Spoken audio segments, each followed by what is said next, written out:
Hello, my friends, and welcome. Today, I wanted to tell you about one of my own adventures.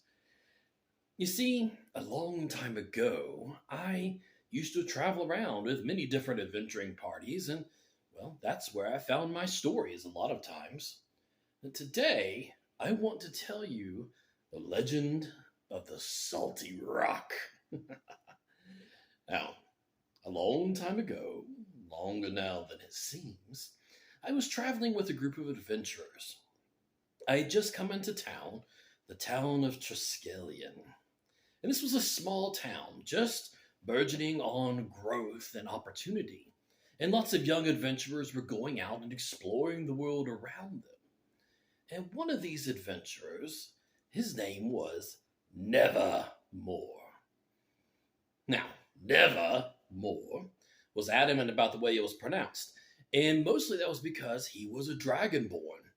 And because of dragonborns, the way their mouths are shaped and the fact that he had grown up on the streets, kind of like an urchin, he never really got a hold of the common language very well.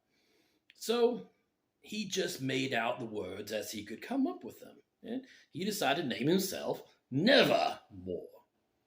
Anyways, this young chap had trained for a long time as a monk in a monastery run by Master Davis down the bit. And I decided to join the party that he had gathered, and they were going off to just do some simple exploring. The area around the village wasn't very tame, is a good word for it. So they were just different parties going out, exploring the world, finding their footing, seeing what was around, and that sort of thing.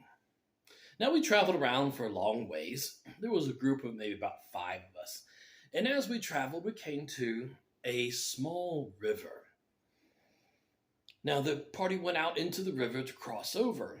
And as we did so,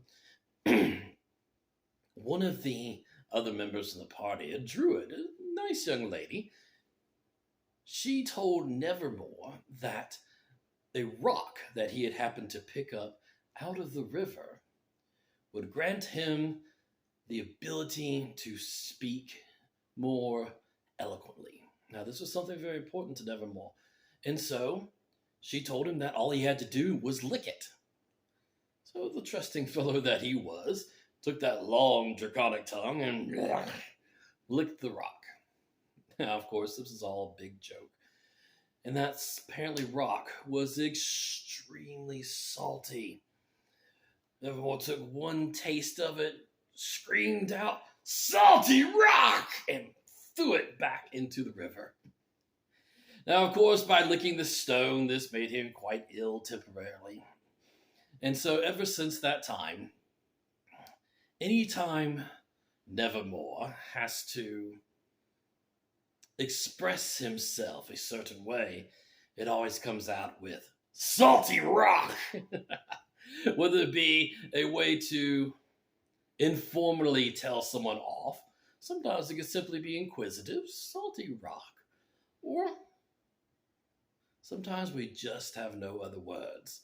Salty rock really gets it done. Thank you for joining my friends. Have a wonderful day.